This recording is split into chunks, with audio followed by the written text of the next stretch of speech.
Hey there folks, Mark Johnson from Tech Snobs. Doing a full review on the Kyocera Torque. This is on Sprint's network.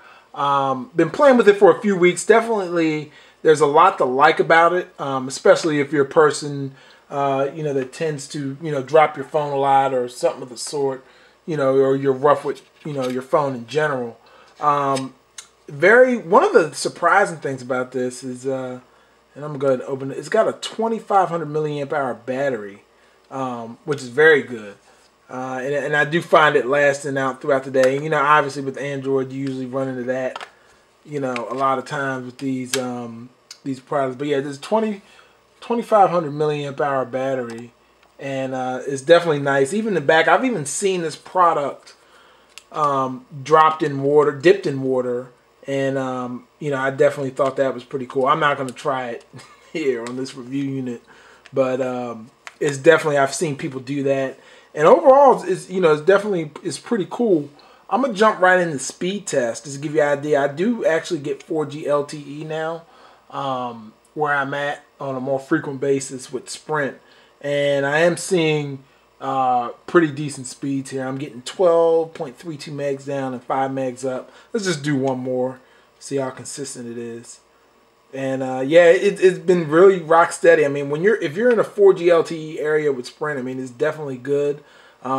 Even indoor building penetration is much better than what it ever was before. Unfortunately, once you go, back to the phone, let's just see. Once you go back to the phone part of it,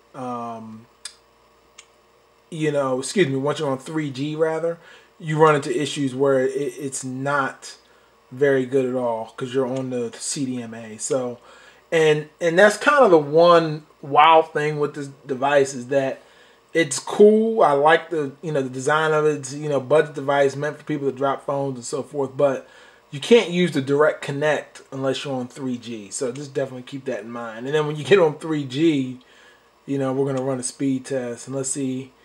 I used to have just terrible performance with 3G, but actually, this is the best 3G speeds I've ever seen so far on Sprint. I did some tests earlier today. It was getting around 0.2 megabits up, so that, or around 200K rather. So this is much better.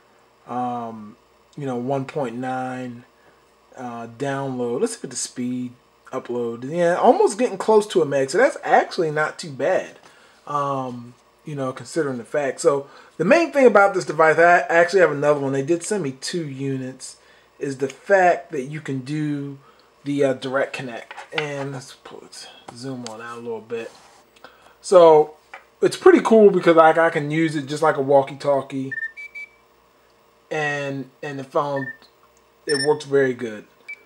Just like old school Nextel days, it works like a champ. I really like that feature.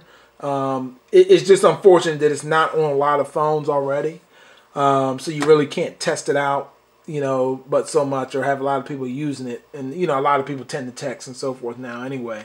So that's my only gripe with it. I mean, the fact that you can't use it on LTE is like you're gonna have to stay on 3G, and using 3G on this phone is usually not that pleasant. And I'm doing this later on in the evening, so you can only imagine during rush hour, trying to use this for internet. But other than that, basic Android here, it looks a lot like, it has pretty much like an Android 4.0 vanilla skin. Looks like a lot like a Nexus or something like that. So if you like that interface, you'll like this.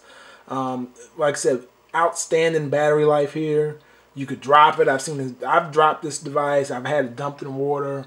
So all kinds of things like that. So it's definitely pretty cool for Kyocera. I mean, it's pretty reasonable price, around $79.